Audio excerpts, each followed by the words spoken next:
কিভাবে আমরা পাড়ায় পাড়ায় সংঘবদ্ধ হব। শুধু সংঘবদ্ধ পাড়ার মধ্যে হলে হবে না, আমরা একদম ঘর থেকে শুরু করব বিজেপির প্রচারটা। যে বাড়িতে 6টা ভোট আছে, যাদের মা বাবা বৃদ্ধ বা তাদের ভাই আছে, ভাই বউ আছে, প্রত্যেককে ইউনাইটেড হন। আগে নিজেদের মধ্যে কথা বলুন যে এবারে আমাদের পরিবারের প্রত্যেকটা ভোট আমরা বিজেপিকে দেব। যখন আমাদের পরিবারের সমস্ত ভোট কনফার্ম হয়ে যাবে, তারপরে আমরা পাড়ায় এগাবো, পাশের ঘরে বলবো যে এইবারের ভোটটা আমাদের বিজেপিকে দিতে হবে। কেন বিজেপিকে দিতে হবে সেটা প্রত্যেকেই জানে। কেন বিজেপিকে এবারে ভোট করতে হবে আমাদের কাছে নতুন কিছু নয়। আপনারা প্রত্যেকেই জানেন যে এই তৃণমূল কংগ্রেস যদি আর 5 বছর এই বাংলাকে শাসন করে, তাহলে বাংলার যা অবস্থা, অলরেডি তো কিছুই নেই, আগামী 5 বছরে হয়তোবা পশ্চিম বাংলাদেশ হয়ে যাবে। তাহলে সেক্ষেত্রে আমাদের মায়েদের সম্মান বাঁচানোর জন্য, যুবকদের কাজের জন্য এবং উন্নয়ন যাতে হয়, পশ্চিমবঙ্গের সার্বিক উন্নয়ন যাতে হয়, সমস্ত কিছুর জন্য, সে স্বাস্থ্য খাতে হোক, শিক্ষা খাতে হোক, প্রত্যেকটা জায়গায় ঠিক যেভাবে ভারতবর্ষের আরও 22টা রাজ্যে বিজেপির ডবল ইঞ্জিন সরকার যেভাবে উন্নতি চালাচ্ছে, সেই একইভাবে একই ধারায় আমাদের পশ্চিমবঙ্গকে যুক্ত করতে হবে। একইভাবে ডবল ইঞ্জিন সরকার দিয়ে পশ্চিমবঙ্গের এই অস্তমিত যে উন্নয়নকে আবার মূল ধারায় ফিরিয়ে আনতে হবে, এটা আমাদের লক্ষ্য থাকবে। তার সাথে সাথে আমি বলি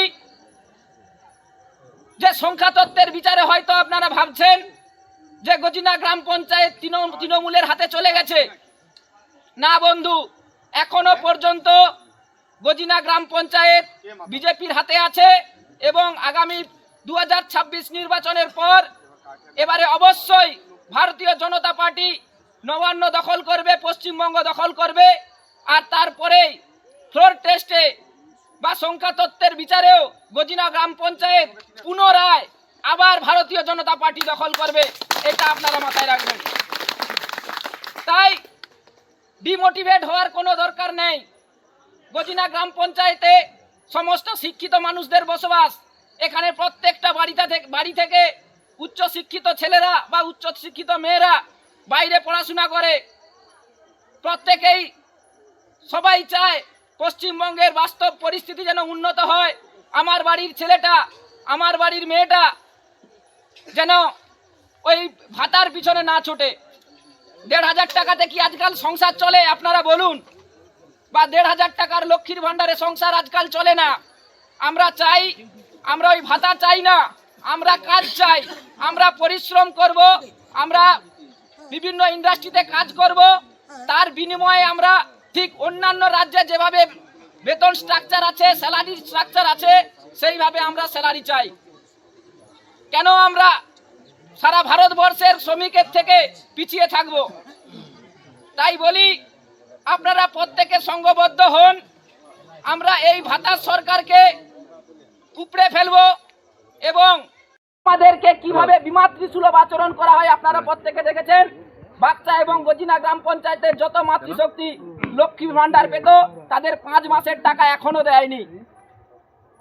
দীর্ঘ লড়াইয়ের পর আমাদের বাগচা গ্রাম পঞ্চায়েতের প্রধান সাহেব উপস্থিত হয়েছেন।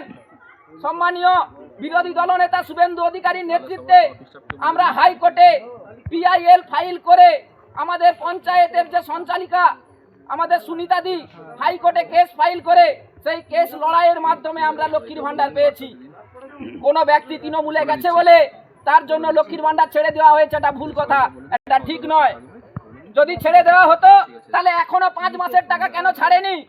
আপনাদের কাছে যখন তৃণমূলের লোকেরা প্রচারে আসবে আপনারা এই কথাগুলো বলবেন।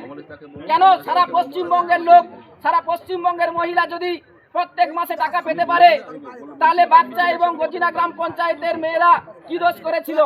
কেন পাবে না? কেন 5 মাস আটকে রাখা হয়েছে? না শুধু কারণ কি না ময়নার দুটো অঞ্চল বাগচা এবং গজিনা, এখানে হচ্ছে ভারতীয় জনতা পার্টি সরকার করেছে।